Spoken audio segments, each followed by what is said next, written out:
Are you looking for a meaningful way to connect with your child? Coloring Conversations, the ABCs of Life, is here to help transform your quality time into something truly special.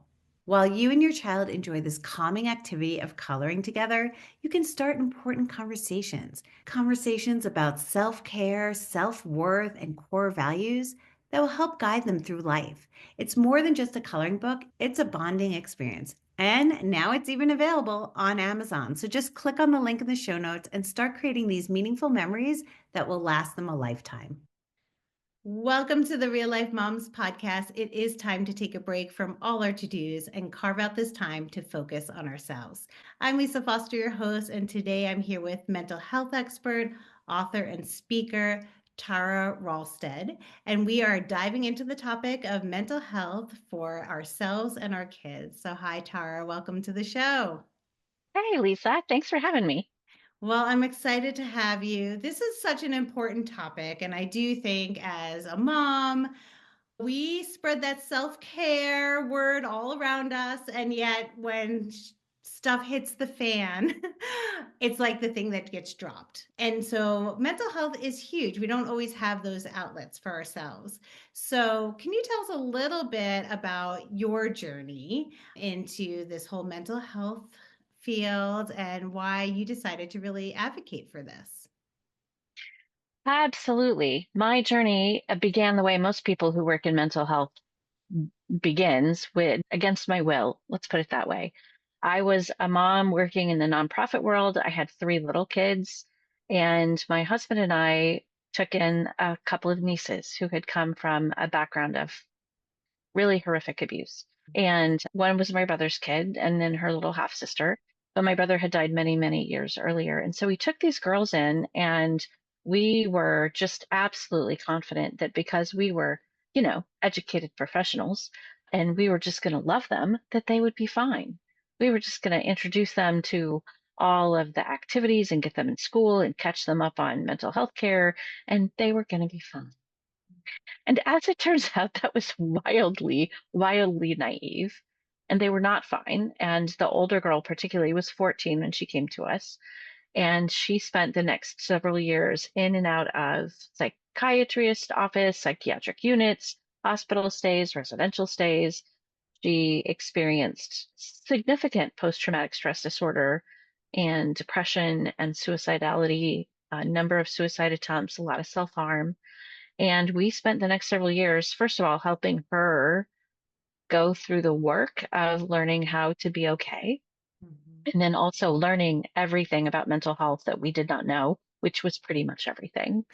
I like to say that what I knew before that about mental health was pretty much what I'd read in People magazine articles, because I think back then that's all any of us really knew. It wasn't something you learned about in school, really. It wasn't something we talked about. It certainly was not in the baby books when we were getting ready to be moms. And so it was a whole new world of learning for me. And that journey, as you can imagine, was very intense and very difficult. And I got to a point where I realized either I needed to figure out how to take care of myself or I wasn't going to be any good to the people around me at all. It was a bit of an emergency situation in terms of, holy moly, I don't know how to do this and I'm exhausted and I'm stressed out. And I slowly began to develop things that worked for me when it came to self-care. That's kind of the short version of the story. Yeah.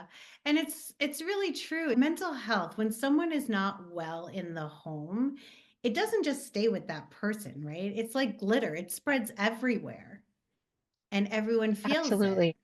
So maybe we could dive in first. We're going to, go down the kid lane in a little bit, but let's dive down first into our own mental health when dealing with all of this because you had a front row seat of it, right? Not in a good way, but you were in it and you had to figure out these self-care. So what are some good like mental health hygiene? We brush our teeth, right? We wash our hair. It's hygiene, but mental health should be hygiene too.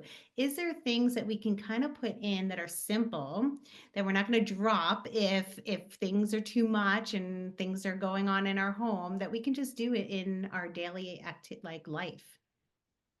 Yeah, absolutely. But none of that matters, Lisa. None of it matters if the mom listening to this podcast is rolling her eyes and thinking, I don't have time for Mhm. that. Are you Yeah. kidding me? Do Yeah. you have any idea what's on my to-do list? Hmm. I don't have time for that. And I understand. Like, I swear, I get it. I was raising 5 kids, and one of them was in and out of the psych unit. Like, I didn't have time either. Hmm. But when you get to that point where you are either weepy all the time for no reason, you are angry at the grocery store cashier for asking if you want paper or plastic, you're mean to your kids or your spouse, right? Just like you got to figure it out. And so what I would say the first thing that moms need to do is look in the mirror and accept that they are worth taking care of themselves. They are worth it. Not because of what they're doing, not because they're a mom, not because of any job they may or may not have, but because they deserve to be happier and healthier, and they need to take care of themselves to get there. So that's kind of the first commitment. That is absolutely not an answer to the question you asked me, but I just feel like it's so important because I know as a mom, our resistance to anything that feels self-indulgent, our Hmm. resistance to anything that feels like not getting to the to-do list, not working on the laundry, not whatever. So that's the first thing I would say. Yeah. And, honestly, I speak about self-care not just to moms, but to corporations and businesses. And I resisted it for a long time because Hmm. I rolled my eyes at Hmm. self-care because I was very irritated by the way the world talked about this. Hmm. Um, we give it a lot of lip service Yeah. and we talk a lot about wine and bubble baths, and it is not just about that. Now, Yeah. don't get me wrong, that can be part of a self-care plan, but it's Hmm. so much bigger than that. And it's so much more individualized than. So I think the next thing is figuring out, well, there's two things. First, when I talk about this, I talk about what I call the boring four, which they're boring. They really are. They're the things we all know that we need to do that we would much just rather take a pill made from the tears of goats raised in South Dakota on buttercup blossoms, right? Like, how much easier would that be? But it's sleep, nutrition, movement, and nature. Put those two together, and then community. So, first thing I do is an assessment of those four things. Where am I? Am I Hmm. getting enough sleep? I will just tell you, Lisa, that for me, sleep is my kryptonite. At least if kryptonite is the thing that brings Superman down, it is. If I don't get enough sleep, nobody is happy. Yeah. Nobody is happy. In fact, I'm in a situation right now with perimenopause, menopause, where sleep is it's a whole thing. We got to get enough sleep. And that's a really easy one to sacrifice when the only time you get to yourself as a mom is at night after everyone else goes to bed. For the love, they're all quiet. Hmm. Everybody is leaving you alone, and all you want to do is scroll Instagram until your eyes leak out of your head. But sleep is like baseline. And then it's, am I putting food in my body that fuels it? I don't care about any of the rest of it, but am I fueling my body in a way that makes me feel good? Am I getting outside and am I moving my body? Which is something, by the way, we deprive our children of far too often. Hmm. So we could all go outside and play. And then do I have friends? Do I have community? Do I have support? And that one is also really hard for moms, especially if they've been isolated or they haven't yet connected with a good friend group.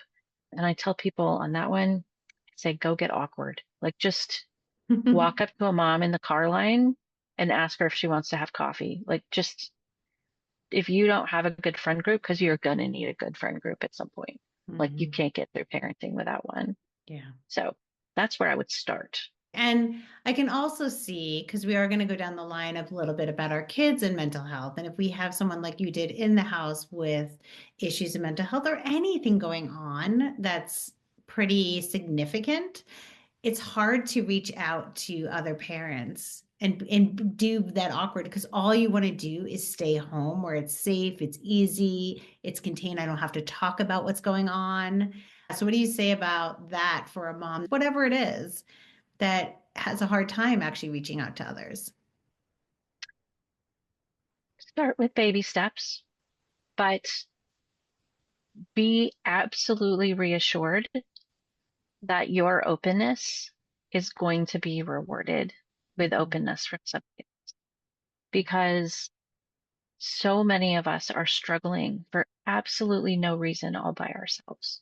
When there are women all around us who have something going on, there's, if you can find that mom, I mean, you can find plenty of moms on the sidelines at the soccer game who look like they have it all together. They don't. Mhm. They have, you know, dirty laundry at home and a husband who just lost his job, and somebody is ignoring the cat barf on the carpet because they don't want to clean it up. Like, we've all got stuff. And I have never, and this is the honest truth, I have never shared my story with somebody, or at least with a group of people in conversation, and had just dead silence and had rejection. What I've had instead, even though what I've had to share and what I've gone through is pretty intense, is people have said, "Oh, my sister went through something like that. That's just like my brother, that's my cousin, that's my daughter."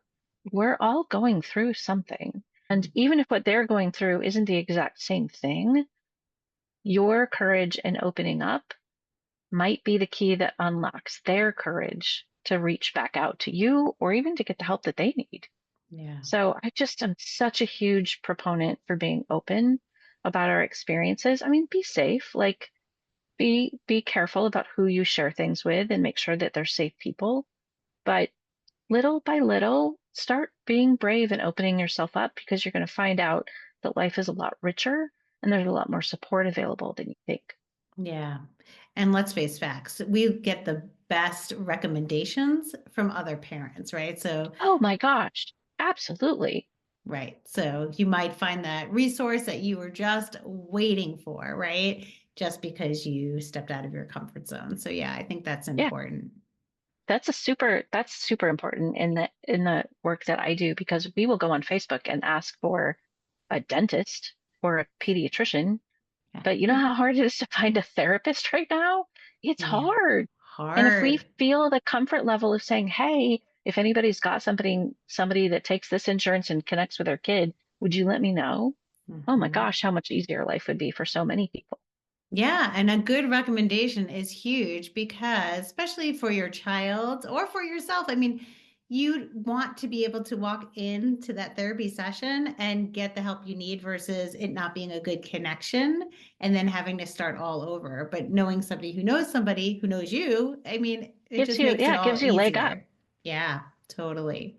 Now, I know you've written this book, What to Do Right Now When Your Child is Suicidal. And I love the name because I love the what to do right now because I think that's important because when you're in it, that is what you want to know. So maybe you can tell us a little bit about your book and what's really important for parents to hear today.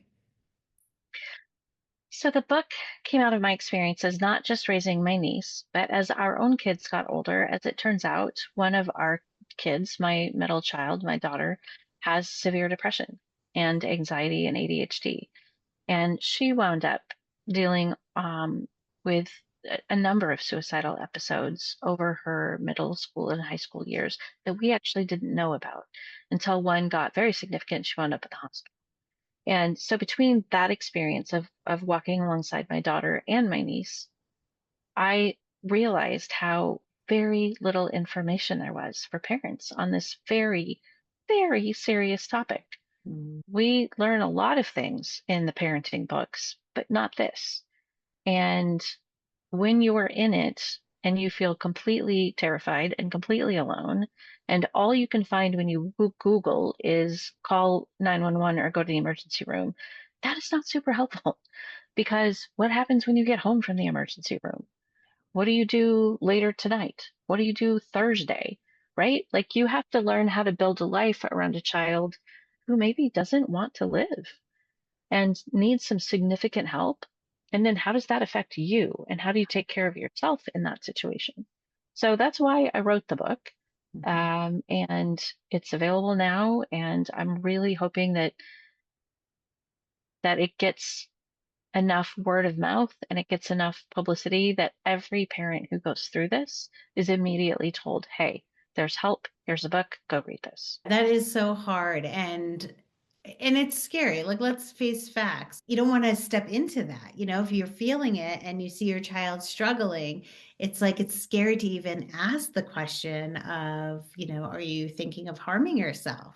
Right? Such an important question, yet Mhm. so hard because there's conflict there. You don't if they say yes, you're like, "Oh no." If they say no, then what else is going on, right? Like there Right. it's almost like there's no good answer. So how do we start to address that first step, that first question of finding out what's going on with your child?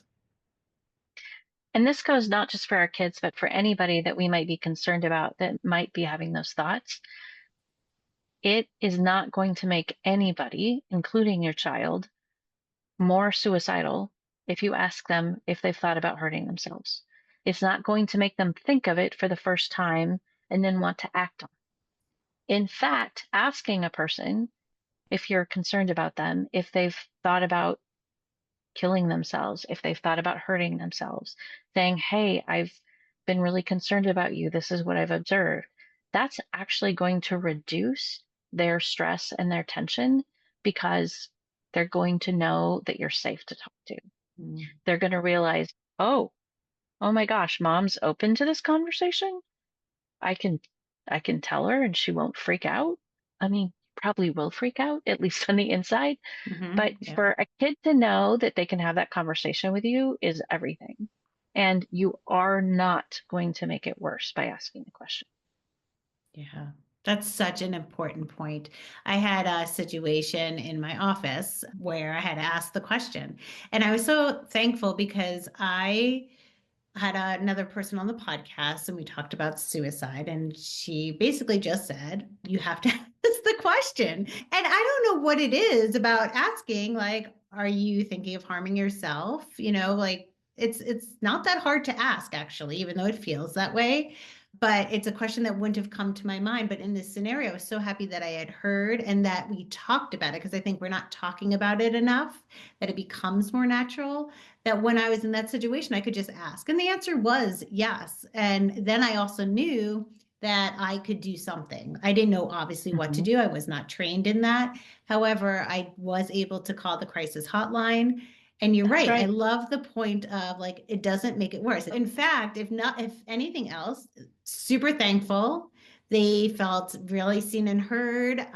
Yes. It was actually a beautiful moment. So I was really grateful to actually have that conversation. And if you don't start talking about these things with people that know what they're talking about or have had those experiences, then it becomes hard. But if you do have those conversations, it's actually not that difficult.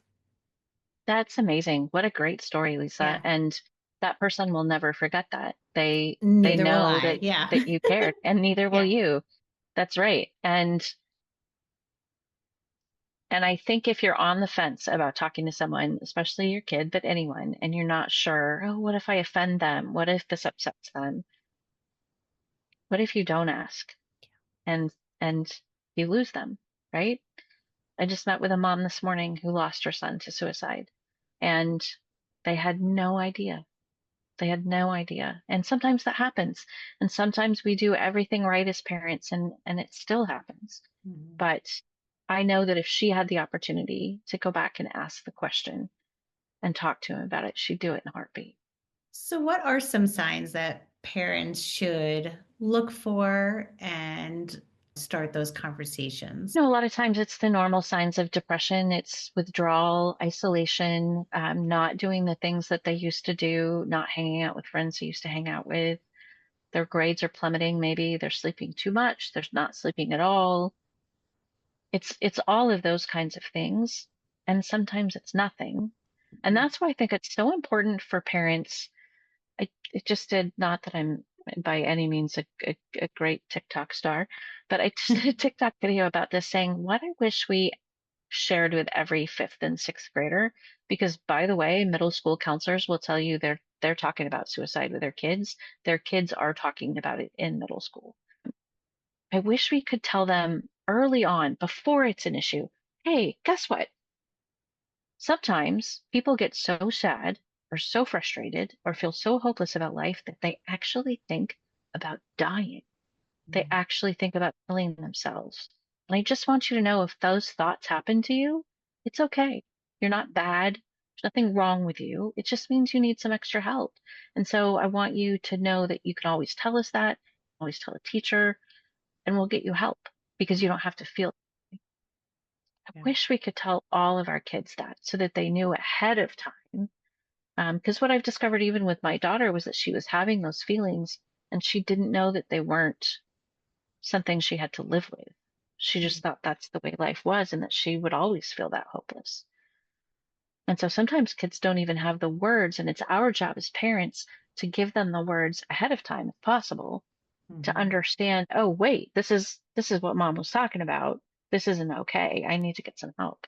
Yeah, it's like as you're talking, it's like interesting because we have conversations about puberty, about sex, about all the topics, really. And And those those are aren't easy hard. to I was talk about gonna either. say those are not easy, depending on how you decide to do it. But yeah, but yet, like around the same time, we should be definitely discussing mental health, you know? And it doesn't have to just be the suicide piece, just mental health, feeling bad, feeling Absolutely. sad, feeling down, all those things and what we can do to feel better or Yeah. services that are out there to feel better. But it's just not a conversation that it seems to be with our kids in general. It should be just that straightforward. If you've got a family history of breast cancer, I would imagine you're talking to your girls about that. And it's a conversation you have, they tell us to have those conversations over time, right? Like it's not just the one big serious conversation. You have it over and over and over again. Oh yeah, Aunt Betty died of breast cancer. Oh yeah, when you're this age, you'll probably start getting mammograms, and they will not be comfortable, but they're important. Just Mhm. dropping those conversations in constantly as they're growing up so that they know, oh, there's a history of bipolar in the family. Here's what that might look like for me. Um, there's, psychosis maybe. And this is what, gosh, if I start experiencing this, I should tell mom and get some help. It's that Mhm. straightforward. Like, talk about it. But then there are times that it's not in the family, right? So, Absolutely. um, Absolutely. Sometimes it just happens. yeah.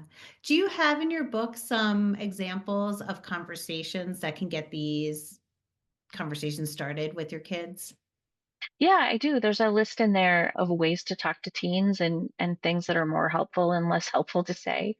As a parent, I would say, methodically tried all of the things that are less helpful to say, and so I can report back what does not work.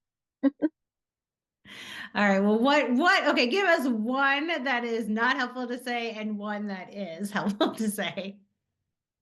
Okay, so here's a good one. You find out that your child's really depressed. They're just feeling really terrible about life. And your very, very human instinct as mom is to say, oh, you shouldn't feel that way. Oh my gosh, you're so smart. You're so pretty. You're such a good football player. You shouldn't feel that way.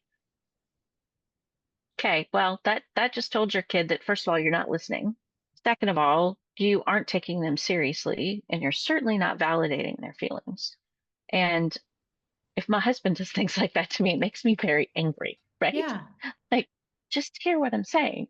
So, a more helpful response is after you take a deep breath and kind of tamp down your own fear and anxiety for dealing with at a later time, is to say, oh my gosh, that stinks. I'm so sorry you're feeling that way. I Mhm. love you. And I'm going to be here and tomorrow's going to be better. Yeah. Yeah. Oh, that's beautiful, right? Because the first one, it's like you're also telling them they're wrong for feeling that way and that you know better Yes. about how they feel, right? So that's no good. Yeah. And by the way, the next time they're feeling that way, they're not coming to you about it. Right. I know. It's funny. My daughter this morning called. She's been kind of sick. She's in college and she's just venting, about nothing good is coming out of her mouth right now, right? It's cold. There's tornadoes. She's sick. It's like, and has to get to chem class, right? And it's 8 a.m. And she's Yeah. like, and I'm just like, just listening. And I didn't even realize I did this. She goes, I really like talking to you, mom. And it's like, oh, wow, why? I'm like, she's like, because you don't say anything. And at first I was like, oh my God, was I supposed to say something? Right. And she goes, but I feel like I can vent and tell you how I'm feeling. And you don't try to make me feel any different about it. I'm was like, oh, good. I'm just sitting here, not knowing, but I'm just quietly listening. And listening is so powerful, isn't it? It's just this It's skill that so we forget. powerful. You should be wearing like Mom of the Year tiara right now. Like, Yes. come on. Big time win for you. Big win, big win. Now, you did talk about a little bit of your own mental health while dealing with your own children. How did you get through that piece? What did you do for yourself while dealing with your daughter and your niece? There's a couple of things. One was I got really focused on sleep. I'm going to share something with you, Lisa, that may sound very shocking to the moms who are listening. And I share it because I want moms to know you don't have to do what everybody else does. You need to do what works for you. And from the time we live about 2, 3 blocks from the junior high, high school bus pickup. And from the time my kids were in middle school, they were up out the door and off to school, sometimes before I got out of bed, because I needed to get some sleep. That was the thing that was baseline keeping me going. And so I made sure that they had what they needed. I made sure that we talked the night before. But guess what? That also created children who were capable of getting themselves up and out the door on their own. And Mhm. they're all fine. They're all just fine. And mom survived those years. So Yeah. for me, it really was making sure that I prioritized sleep. The other thing is to be really thoughtful about what works for you, because I have friends who are runners, bless them. And for them, running is a very important part of their self-care. Like they don't feel right if they're not doing it. I run when there are bears involved and only if there is no one slower than me around, faster than me. You know what I'm saying? Only if there's a chance that by running I will escape the bear. That's never going to be good self-care for me. But walking outside and noticing spring happening right now, I live in Oregon and spring is fully out and blooming and beautiful. That is really powerful stuff for me. And when I don't spend time outside, I feel it. For some people, it's knitting. For other people, it's writing. Whatever it is, you have to figure out what works for you, and then you have to carve time out for that. You need those outlets, and you're right. It's never, I mean, we talk about this all the time. Self-care is really never the same. Everybody puts out kind of those similar things. You go out in nature, take a walk. But if you have allergies and hate nature, like no, that's not going to work for Right. you, right? If Like that's going to make you feel sick and have a headache, that's not going to be awesome. not going to be awesome. Taking a nap might be for you, reading a book or whatever. You got to Yeah. figure that out. But unfortunately, the only way you can figure that out is to take a moment and try it, right? And so sometimes Yeah. we don't always want to do that, or we pick things that are too big for us that we can't achieve, and then we don't feel good about it. Like Oh, running a that's a marathon, wonderful. right? Yes, yes. I'm gonna knit a king size blanket. Yes, yes. I've never knit before, but that's where I'm starting. Right. And then then you feel bad, right? Knit a strip. Yes, You'll knit a strip, yes, maybe a scarf for a doll, right? Like exactly, teddy bear all exactly. day. Yeah. But as long as it Yeah. makes you feel happy, it's good. Yes. Right now, for me, self-care has been I don't want to get on the treadmill and walk, and it has actually it's still raining all the time here. So I don't want to get on the treadmill and walk. So I get to be on the treadmill if I'm watching American Idol. No, I get to watch American Idol if I'm on the treadmill. And Yes. you know what? American Idol is ridiculous, and my 22-year-old will tell you it is Okay. complete fiction and there's no value to it. I don't care. It makes me happy. That's what I do. And that's self-care. That's great. I love that. And I like American Idol, so I've been watching too. So no worries. Not on the treadmill, but lately I have to say I'm a walker. I like to walk, and I've been like sick of my treadmill, and so now I'm like, all right, I'll take the dog out, but then all the other dogs are out. And I come back and I'm feeling angry. So now I just started like popping on these like dance videos that I have on YouTube. So Nice. the purpose for me is I do need movement. Movement helps Hmm. me kind of get that extra energy out. Now, granted, like it was fun. That's fun. And I'm like, okay, I'm not sure the actual exercise level, but I do know my heart rate is up. I'm breathing and I feel good. And I did something. So I'm like, that's what I'm doing right now. So I think it can It's shift too. It huge. can change. Yeah. I went through a whole period of time where I was using my kid's VR headset, his Oculus, and playing Beat Saber. Oh, And can I tell you, that was some serious endorphins right there. I probably need to get back into that. It was so much fun. So yeah, it's whatever is good for you. yeah. And don't make excuses and say it's not, you don't have time for it, it's not important. You do have time for it, and it is important, and you're worth it. Yes. Now, as a mental health advocate, someone who's promoting mental health, what do you hope changes in society over the next year or so? I hope that we start taking a really firm stand for kindness, for noticing people who are on the margins and taking care of them instead of judging them or shaming them.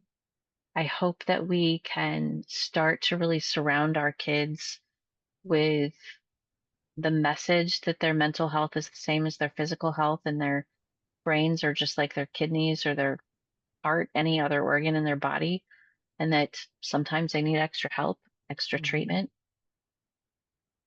I hope that moms can start to feel really supported and loved by other women. I think sometimes as women, we don't do as much of as much as we can to support each other and build each other up, and we spend a little too much time tearing each other down. I don't think in this landscape, in this society, in this current reality, I don't think we have time for that. I think we need to be really thoughtful and intentional about caring for each other and building each other up. Yeah, I love that. I mean, it's so easy to do, right? It really is just simple words, just reaching out to another mom, letting them know that they're doing a great job or whatever Oh they my gosh, yes.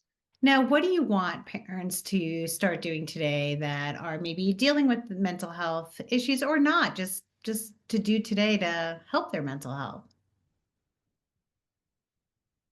Laugh. Find something that makes you laugh. I don't think we spend enough time doing that. And that's definitely been a weird, unexpected part of my journey because when things were really hard with my niece, I started doing stand-up comedy and found that to be incredibly therapeutic and fun. But you don't Mhm. have to do it to enjoy it. You could just go listen to whomever makes you laugh. Yeah. Um, Connect with other people. Do not allow yourself to get isolated because that's so dangerous. And the one thing you do need to be on top of is noticing your own thoughts. Like, are you getting to a point where you're feeling hopeless? Are you getting to a point where you feel like it's not going to ever get any better? It's not worth trying. Life isn't worth being around. And in that situation, please reach out and get help. Please Yeah. reach out. That's so important, right? Because when dealing with issues, it can drain you and you can feel the same way. Yeah. Absolutely. I do agree with the laughter. I mean, laughter is the best medicine. I mean, they say that for a reason. And I have a good friend who does laughter yoga, I think it's called. And what she always says is that you can actually start laughing, just laughing, even if it's nothing at all. And just the act of doing it starts to make you laugh more and laugh more, that it releases everything that is good in your body and you feel better. So yeah, I laugh. Even if you can't watch something or, just start laughing. I did that Yeah. once in my house, though. I have to say, warn your kids, though, because you do look a little crazy. And they're They're like, like, what are you doing? I'm Mom, like, do we yeah. I'm need to like, call someone for you? I was like, yeah, but it's contagious because other people started laughing, even though, right? It's best medicine and it's contagious, all in one, right? It's good. Perfect. Now, where can the listeners find you and tell us all the things that you offer? So the easiest place to find me is my website, tararolstad.com. And that's where you can find information about the new book. That's where you can find information about my speaking. I also speak to, like I said, corporations and associations about how do you create a culture on your team that supports mental health? Why would we do that? How do we make sure that we're supporting those who may be struggling or supporting ourselves? And then also I have this program on self-care, meaningful self-care that makes a difference, that kind of gets past the lip service. and helps people come up with a plan for themselves. That's all on the website. And then I'm most active on Instagram, Facebook, and LinkedIn. And again, just my name, Tara Rolstad. Well, thank you so much for sharing this important information. I think it just opens our eyes. It allows us to communicate more with each other and also with our kids, maybe starting a bit earlier than never. Well, I appreciate the conversation. I think moms have so much power to support each other and make our lives mutually easier and more fun. And so I love anything that has to do with moms taking care of each other, taking care of themselves, and supporting each other. So thanks for the work that you do. Thank you for listening to this week's episode. This is a really important topic that we need to keep talking about with our friends, with our loved ones, with our kids. And if you're interested in learning more about Tara and all that she has to offer, just click on the link in the show notes. And until next week, keep carving out time for yourself and keep putting yourself on top of your to do list.